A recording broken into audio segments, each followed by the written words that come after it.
Yesu nashimwe, ndabaramukije mwese mu izina rya Yesu Kristo umwana w'Imana. Nukuri abantu bose bahora bumviriza ubutumwa nshikiriza, Yesu Kristo nabahezagire. Abantu bari bo bose ariko aho baherereye hose, Yesu Kristo abampera umugisha. Turiko turigisha ijambo ry'Imana kugira ngo bise twigire mu ijuru hano mu isi wacu bene data. Reka ndababwire, ndabakunda kuko turi ngingo imwe. Haleluya. Kandi uwaduhamagaye ni Kristo Yesu.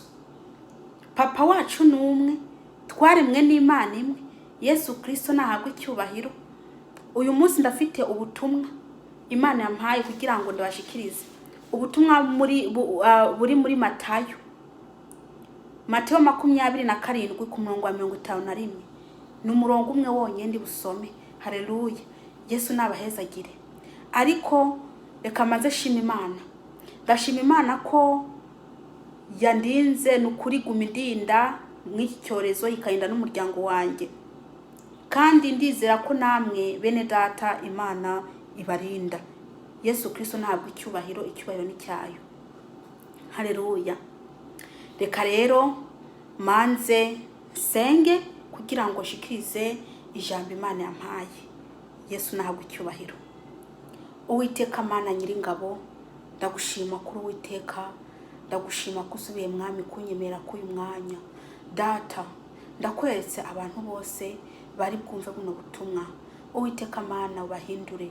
Data ubahindure, bugire aho bavanye, bugire naho bajanye. Uwiteka we, ndakwinginze buno butumwa ubuherekeze data, ngo twebwe turahinga maze nawe ukagira kukameza. Data wa twese, ndakwinginze uhabwe icyubahiro. Ndaboheje Satani n'abadayimoni mu izina rya Yesu Kristo. Ndirukanye imizimu n'abarozi mu izina rya Yesu Kristo. Ndakwinginze Uwiteka Mana waremye ijuru n'isi, uburinzi bwawe bukomeye bube hano hantu. Haleluya.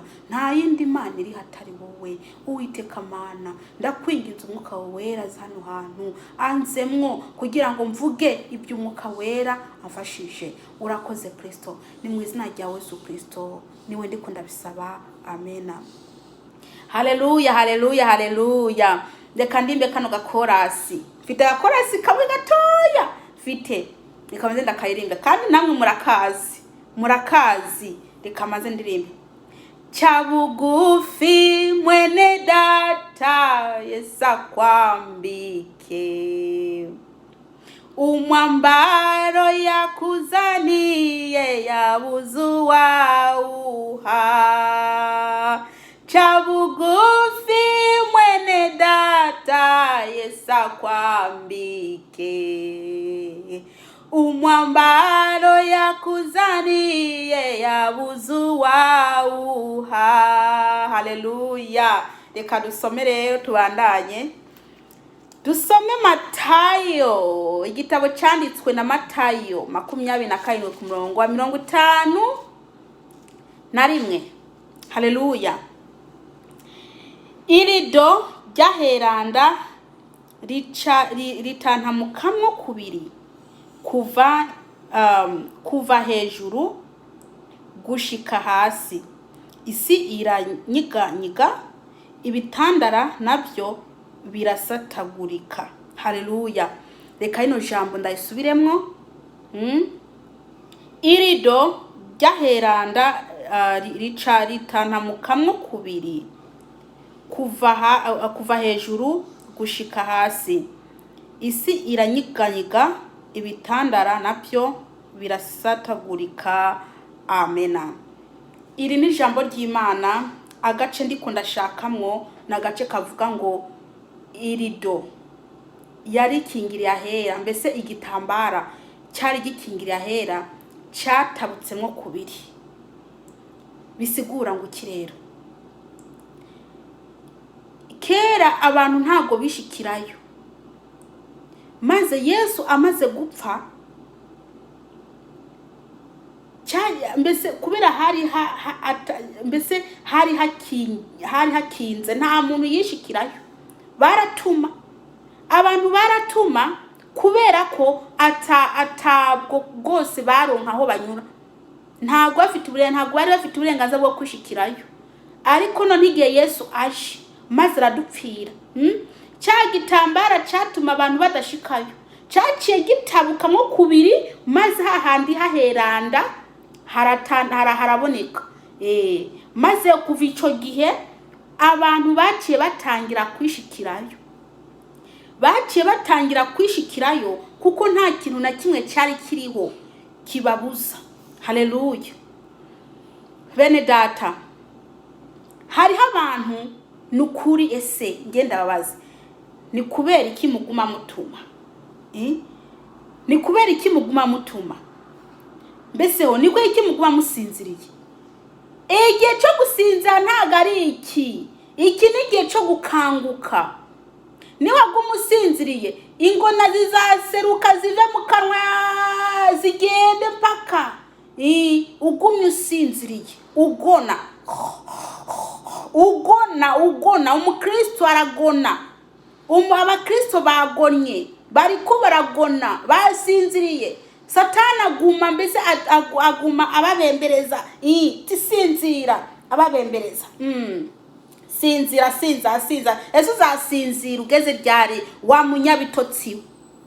Uzasinzira ugeze ryari wa munyabitotsi we? Uzasinzira ugeze ryari wa munyabitotsi we? Wiyadukize, wibonere umuntu agiye mu rushengero, ngewe ngusengere. Mbese wowe kuri umukristo, ni kubera ikugumutuma? Mbe wewe nta maguru ufite yo kugenda ngo wigerereyo. N'ikimuga kirakamba paka kikagenda kikagira hariya, kikagenda kwibariza Imana. Ariko uracatuma ati genda, uracatuma, mbese ngo ati genda unsengere, genda umvugire. Kubera ikugituma? Abantu bwose baratuma bakitumira n'abasambanyi, barasambana bukarinda buca. Babona bagiye no mu rushengero ngo nungo genda usengere. Ese kweri Imana izamwumva? Ese ntubona ko haba hari ikintu hagati n'Imana? Nta ntuzenye, mbese aba yamaze gucumura. Uratuma umuntu w'umusambanyi ngo agende ngagusengere? Kweri uri umukristo uri kuraja mu ijuru? Ese ijuru uzajamwo niriye ugituma? We mwene data ugituma? Ijambo ry'Imana itubwira iti ngo cya gihuzu wa mwenda wari ukingiriye heranda h'urushengero rwatanamuritsemwo kubiri, rwaratabutse uhereye hejuru gushitsa hasi. Ese iyo nkuru ntabwo wari uyizi wewe? Ko nzi kuri umukristo, ko nzi usoma ijambo ry'Imana, ko ubandanya utuma. Ese amasengesho uri yazagusengera wumva ko ari afite akamaro gusumbya yawe wowe wisengera? Mbese ufite ibibazo ninde? Si wewe? Ufite ibibazo si wewe? Ko udasenga ngo ugende imbere y'Imana ubwire Imana ibibazo byawe? Ubwire Imana ibibazo byawe. Wewe nyene ugende imbere y'Imana ubwire Imana ibibazo byawe. Wasinze n'ingona ngizo, ugumusinzira utuma. Ntibazabura kuza ugati ngo Yesu yavuze, ngo Imana yavuze, ngo yavuze. Bazavuga ati yavuze, ati Imana avuze ati tanga 200,000 by'amadolari, cyangwa tanga amafaranga ngana uku nuku. Ariko uyo wigererayo ntabwo bari kubwira ngo yavuze. Ereka ndabwire, hari ukuntu hari igihe Imana ikwishura itabanje kuguhisha inama. Hari iby'Imana ikemura itabanje kuza kukubwira. Hari iby'Imana mbese hari ukuntu Imana irutabara itabanje kuza kutubwira ngo cyangwa ngibikwereke. Haleluya. Ngo ujyanga aravugishwa ngo Imana yamubwiye ngo ngi Imana imvugisha ngo ntabwo naza nisengera, reka ntumuriya kubera ari wafite ingabi zo kuvugishwa. Kubera iki wowe utakwisengera? Erega si ngombwa ngo ici Imana iri gukorera ngo ibanze ikigucisheho. Nta gibanza kukigucishaho. Wewe icupfa ugenda gusenga, ico ukora aja gusenga Imana. Reka kujya widutuma abantu. Umuzima ntazabura n'abatuma bagwaye amajini, abakwera amajini. mubona ngo ujya n'umukozi w'Imana kwera ngo nkwiye kumubwira ingwane zanjye ngagende kunsengera umutume maze uwo muntu akorana n'amadayimoni maze mu gusengera gutuma mw'amajini agusengera gutuma mw'ibintu mbese bikugira nabi uvuga ngo watumye ngo umukozi w'Imana. Bene data, ko muguma musinza mbe ko mutazi ko ubu abakozi b'Imana ari benshi, ariko ab'Imana ikirashaka ko batarimwo. Ab'Imana irikirashaka ntago ari bose, haraba mbese niba kiya cyane usanga bari kwakwera Imana. Ayo ugasanga abakozi Imana ni benshi, mbe ntubona ko abavuga butumwa kubabaye benshi, ariko ab'Imana ni bake. Nubwo ubona ari benshi, ab'Imana ni bake. Na Satani afite abiwe akoresha. Maze aragutuburira rwose nizo akazagutuburira.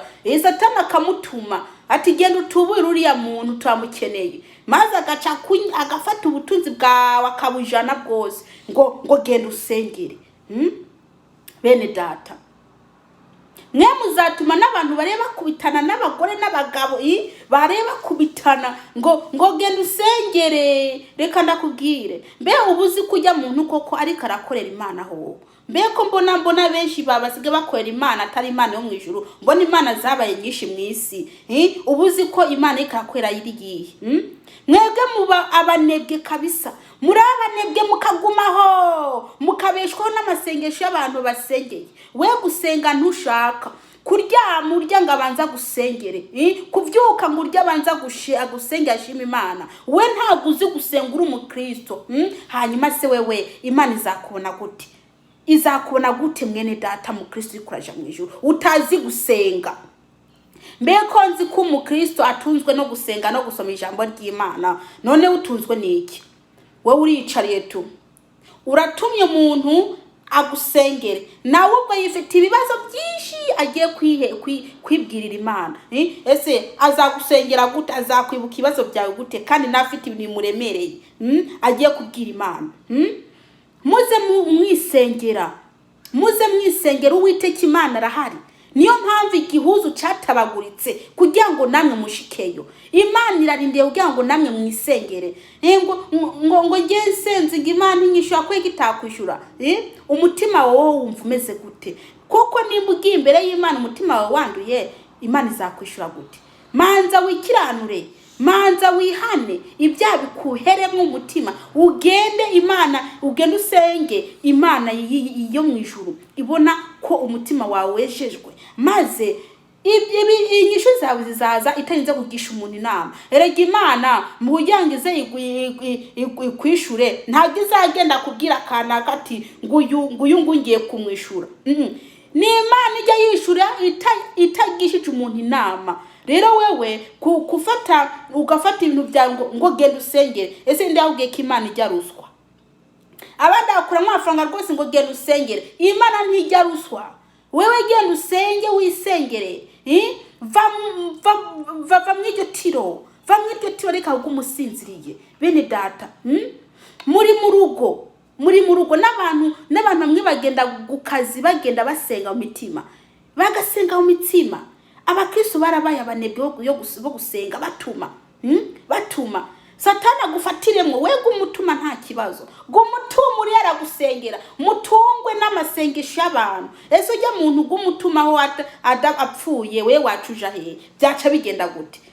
Gusenga ntago biba bikiriho kuko uba gumutuma uwo watuma abayagiye nta ukiriho. None bijya bigenda gute? Bakristo bene data, bakristo none nimukizero uwo mwakiriye, kabisa ko musenzi yashobora kubumva.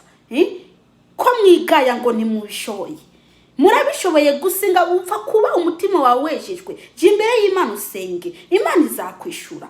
Haleluya. Mwega mwagize abahanuza bapfumu banyu, ngo Yesu ishobora kwisengera ngo umuhanuzi nagenda asabira Imana. Ezo ziguteka abayana gusengeyeho kuko afite ibintu byinshi nawe. Muzareba abantu bafite uzareba muzatuma abantu banafite n'intuze n'ibibazo bingana n'intuzenye nk'inzu yose. aguma yumvira ibibazo byiwe ukuntu bizagenda Imana izabikemura ajyaye nawe uca ufata ibibazo byawe uca ugenda umwongerereze. Ese wumva ese arafite umwanya wo gushiramwo ibibazo byiwawe koko?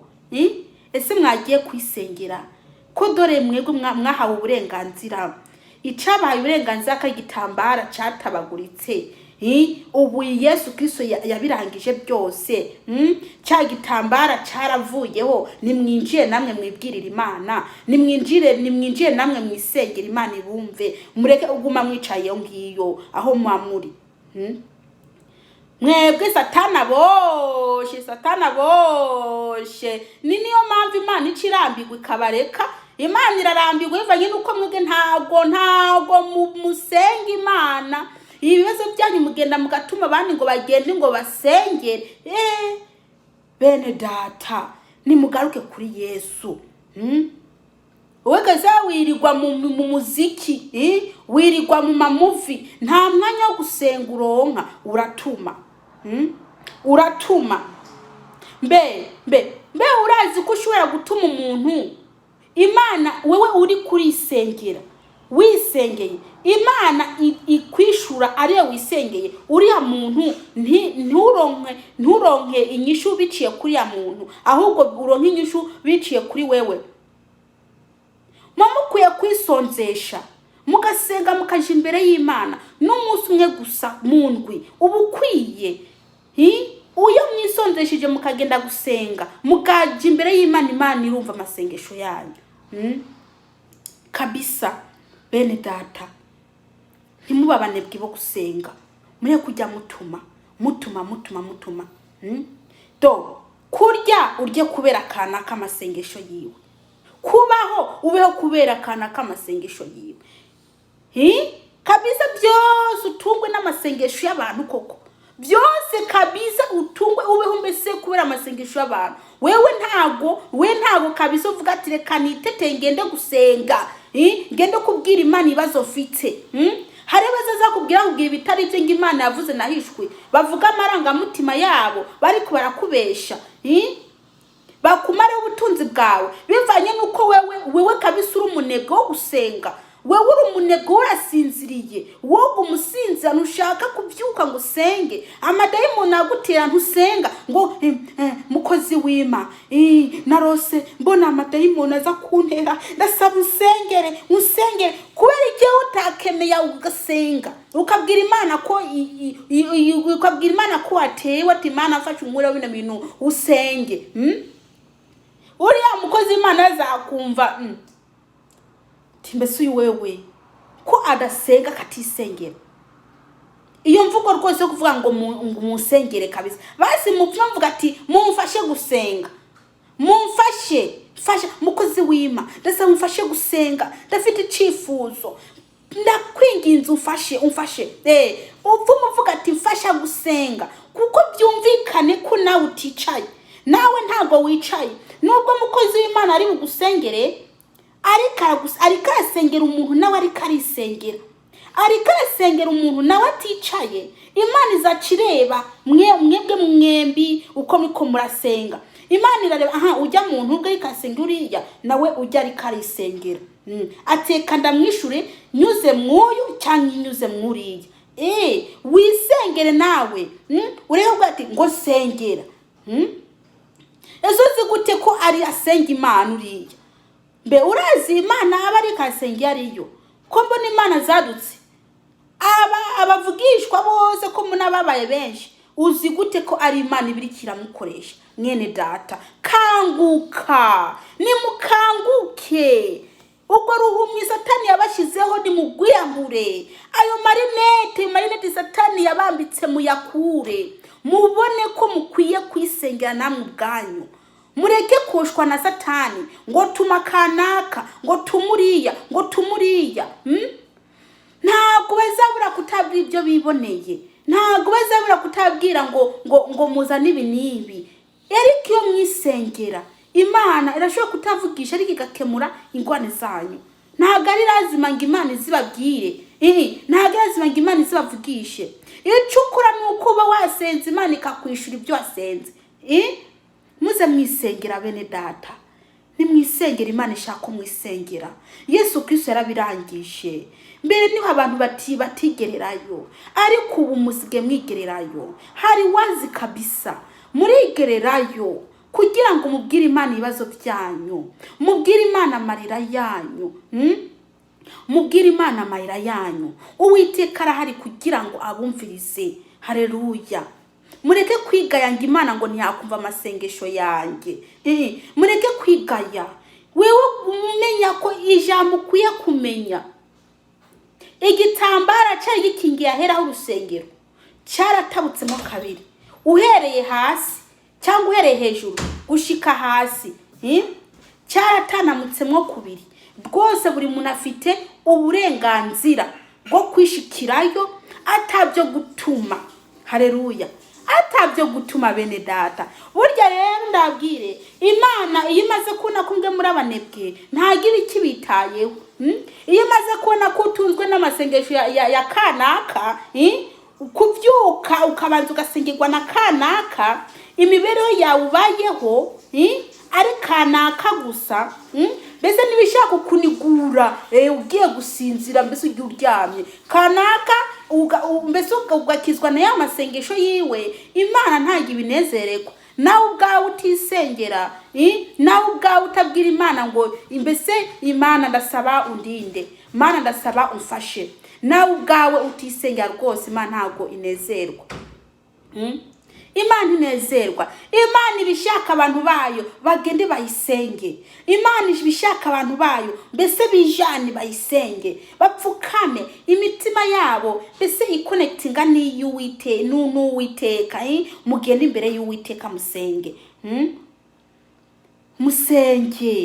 Musenge. Ngo ngewe rwose ngo kuvigiye nagasengeye ngo Imana ngo ntiranyishura. Igihe cyawe cyo kwishurwa ntago kiragira. Igihe cyawe cyo kwishurwa ntago cyari bwagere, ntucike intege. Ngo hari umuririmbyi arimbye ngo ibya Yesu ngo ni ku murongo. Ibya Yesu ni ku murongo. Wewe uzasenga uyu munsi ngo Imana ikwishura uyu munsi. Hariho abantu amaze imyaka 10 basenga kandi bataruhuka. Imana yarabakubise randevu yo mbese y'imyaka 12. Urindiriye, ufite ikibazo urindiriye. Mwege musenga rimwe ngo nabivuyemwo, muna umusenga kabiri ngo nabivuyemwo. Abantu benshi rero bazi ko mbese ugiye mu Mana, ego ari ukuntu Imana mbese ikwishura n'ingoga. Ariko hari n'igihe iguha randevu ya kera y'igihe kinini cyo kurindira. Ariko rero mwebwe ntimuze muvuga ngo Imana ngo ntago itwishura. Kuvigiye nagasengeye imyaka 2 irakubise, imyaka 2 irakubise, 3 irakubise, Imana ntago iranyishura. Reka ndakubwire, abamaze imyaka 5 barindiriye bo ntibahari. Mbeko mugira ubunebwe mu by'Imana, ko mugira ubunebwe mu gusenga, ntimugira ubunebwe, ntimusinzire. Rero ndabwire umuntu wese yumva ko atafite ikibazo nashira urutoki hejuru. Abantu bose nga mwisi n'ukuri uzakoresha ngo nta bibazo afite. Buri muntu afite umusaraba we yikoreye. Ndenda kubwisha uko nanjye ubwanjye ndabifite, ndafite ibibazo nikoreye. Kandi nawe uri kuranyumviriza, dore rwose nta ngorane ubuze. Nta ngorane ubuze rwose. Buri muntu afite umusaraba yikoreye ubwiwe. N'abakozi b'Imana ubone ko barasenga, n'abo baririmbye, abadiyakoni, abandi bose abakozi b'Imana barafite ibibazo, nabonye ni barabifite. Nta muntu n'umwe abaho atakibazo afite. Ngo umuntu abeho atamusaraba ko yikoreye, arawufite. Buri muntu afite ibibazo byiwe bimureba, ibibazo bye bimureba. Rero bene data, ni musenge, muze mwisengera. Mushatse ko umuntu abasengera nawe muvuga ati mumfashe gusenga, kuko ntumwereke ko wowe wicaye, umwereke ko nawe uri kurasenga uticaye. Haleluya. Umwereke ko nawe uri kurasenga uticaye. mwaramaze kumenya Imana kabisa. Umuntu atungwa n'amasengesho mu Kristo, umuntu atungwa n'amasengesho. Dore bene data nimutungwe n'amasengesho, mureguma mutuma ubeshwa n'amasengesho y'abantu. Oya, ntago ari byiza pe. Imana yabonye ko mwebwe mwasinziriye. Ningonera n'umugono nguwo rakubitaho. Satani naguma kubembereza. Ngo umusinziye gusa nta kibazo. Satani aguma kubembereza mpaka ugumuri hahandi. Nta ntuzahave. Ugo muryamye gusa ntuzakanguke. Bagumi bagusengera kugeza igihe wawe upfiriye. Mbese uzaja mu ijuru gute? Nkawe umukristo kabisa, nawe kabisa ni wimvire. Niye ntambwe we uzaburi kurashikaho. Ni wagumubwira umuntu ngagusengere. Uzagumuri hahandi nk'ikirenge cy'umuntu akuze. Ikirenge cy'umuntu akuze nico kitavaho kiri. Wewe ntago uzaba ufite kuvugana n'Imana mu nzozi bazi, cyangwa wewe ibyo ubona byose ubiroha kubera abandi bagusengeye. Wewe nta ntambwe uri kuratera mu mwuka, uguma Satani aguma akugumije hahandi. Ntago uri kurazamuka, nta nubwo uri kuranafashwa. Byonye uri kuratuma gusa, utuma kuri ati genda umbwira Imana, ukamengo amaguru yawe waramugaye, ukamengo hari nubwo waramugaye abimuga biragenda gushaka Imana. Wewe nta ntambwe uri kuratera, nta nico uri kurimayira muntu uzenye mu by'umwuka. Uri hahandi nturi kurazamuka. Imana irikira kureba ukuntu ugumutumatuma. Wewe ubwawe ntiwisengera. Abana banje baragwaye, genda usengere. Kujya gupfukama imbere y'Imana ati Mana ndakwinginze abana banje baragwaye, cyangwa ndafite ikibazo kanaka, ndakwinginze ungire neza unyishure. Ariko uratuma ngo genda. Uzuzi guteka aba yagusengeye ko nawe afite ibibazo agiye gutura Imana, kubwira Imana. Ubuzi guteka aba yagusengeye. Ni mukanguke, muzamuke mu mwuka. Muri abakristo muzamuke mu mwuka. Mureke gutungwa n'amasengesho y'abantu. Namwe nimuhaguruke mu izina rya Yesu, musenge, mukubita imizimu n'abarozi, mwisengere, mureke gutuma. Dore muri abantu uko muraja mu ijuru. Nimwibuke ko indyo z'abakristo ari gusenga no gusoma ijambo ry'Imana. Nivyo bitunze abakristo. Naho ubundi atari gusenga, tuba twarapfuye twebwe nkatwe, ntago tuba tukiriho. Nta muntu abagiraho kabisa. Nimusenge rero namwe, nimukanguke, mwiyambure Satani. Izo ngona mugende muzoze. Izo ngona uko gusinza rwose mugende mukanguke. Nimukanguke nk'umukristo ari mwaraja mu ijuru. Atangira senge, yisengere.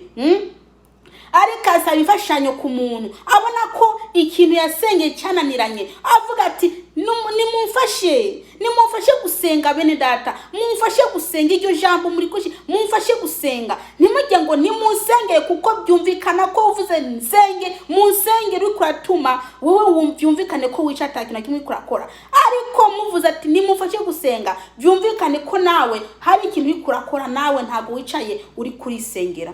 Yesu Kristo nabangire neza, ino nyigisho n'ukuri ibigishe bene data. Yesu nabahezagire. Ndangije ngare kanshime Uwiteka Mana waremye ijuru n'isi, ndagushima kuri jambo duhaye Mana. Ndakwinginze uriherekeze abantu ari bose ari buryumvirize. Kristo we ribafashe batangire bisengere mu izina rya Yesu. Babomora imizimu, babomora abarozi, imigambi ya Satani bayibomaguze mu izina rya Yesu Kristo Munyanazareti. Imipango ya Satani bagende bayikubitisha amasengesho mu izina rya Yesu Kristo. Kuko Mwami Yesu y'umuntu ariko arisengera, hari ibintu byinshi akubwira, hari ibintu byinshi umukorera. Haleluya. Gusumbya, gutuma. Mana waremye ijuru n'isi, habwa icyubahiro. Urakoze Kristo. Ndakwinginze buno butumwa buherekezwe n'umwuka wawe wera kugira ngo akore ikintu mitima y'abantu. Ni mu izina rya Yesu Kristo. Amena.